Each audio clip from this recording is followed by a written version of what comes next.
those scars remain on the landscape for decades. And so it's such a visible reminder every day of the impacts to human life and the impacts to our infrastructure and our livelihoods, our public health.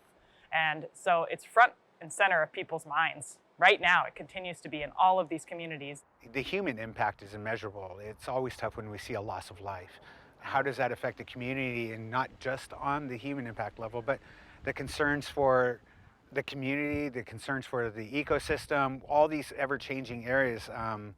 It's a tough question, and we're trying to figure that out because it's something we're mostly seeing within our time now, what we haven't seen in the past. One of the biggest projects that we have in partnership with Tlingit Haida is our Kutí project, which is addressing the increasing prevalence of atmospheric rivers, of extreme rainfall events throughout the region, and the different impacts that that has on geohazards and how they impact communities across the region.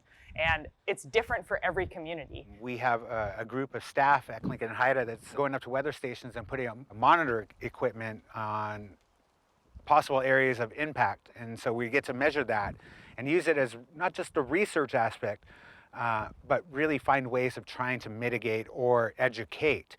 The mitigation part is going to be much more tough. We don't know how that will look, but getting that education will allow us to better educate the public as well. Realizing that geohazards is a really broad range of things depending on what community you come from. Our water table at the Sitka Sound Science Center is a really neat educational tool that allows us to demonstrate within these communities and across communities how different geohazards play out in the different geologic settings across our region. Because again, not just the communities and the people are different, but the settings in which they are so different. So increasing rainfall in Yakutat is going to cause very different changes than increasing rainfalls on Prince of Wales or in Sitka or in Hoona. And so being able to show that physically with a water table and show how those changes look is a really powerful tool, and we can take that tool to different communities and show them real time what that looks like. How does climate change impact that if we're to increase that water flow?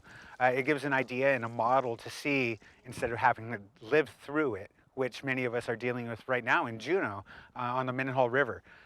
This kind of model, I think, would allow us to find ways of mitigation efforts and a better education and outreach. I think people in Southeast Alaska are well aware that changing environment has these direct impacts.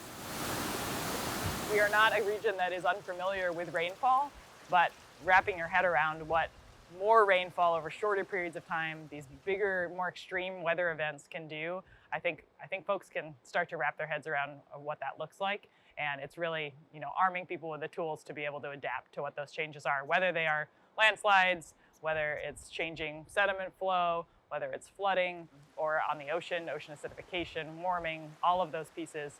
The science is out there, the oral history, the knowledge. It's just putting it all together to think about how we can adapt in the future.